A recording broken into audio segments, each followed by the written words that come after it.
This is Ian from Lean Media. I'm an experienced independent book publisher. Today I'm going to show you how to edit a new purchase order in Amazon Vendor Central. Let's get started. So we are looking at the Amazon Vendor Central homepage.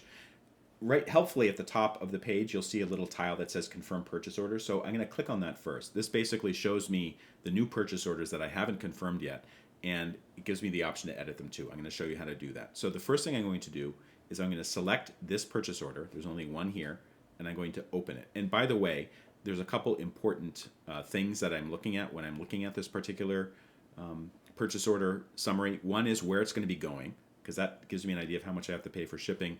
The other thing is when the window ends. So I have to ship it in between December 29th and January 24th, 2026, and then how many books they're asking for, basically. So I'm going to open selected PO after I've selected it, and then I'm on this particular page. Now, this is where a lot of the important stuff happens for the items that you're shipping in. One thing you have to do actually, is submit the items you're going to be sending in. So I'm going to select all of these different books, and if you can't see it clearly, maybe you can spread it out so you can see the ASIN, which is Amazon's word for ISBN 10. You can also slide out the title so you can see what that is. And then you can see the quantity requested and then the expected quantity.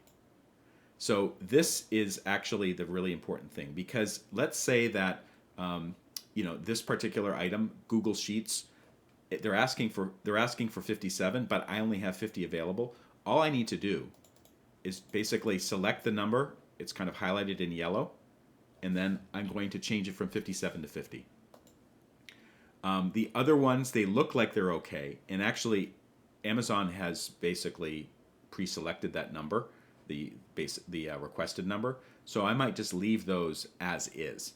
And then once I'm done going through this and deciding, okay, do I want to send in this or that, like this one, only one unit, I don't think I'm going to send that in, so I'm going to change that from 1 to 0. But I think all the rest of them look good. And at that point, what I do is I just click Submit. Then on the packing slip that Amazon generates, it'll show these numbers here, the expected quantity, including the numbers that I've edited, and then that will be it. So basically, that's what you do to edit a new purchase order and submit it. And if this video helped you out, please take a moment to like it and follow me, and I'll see you next time.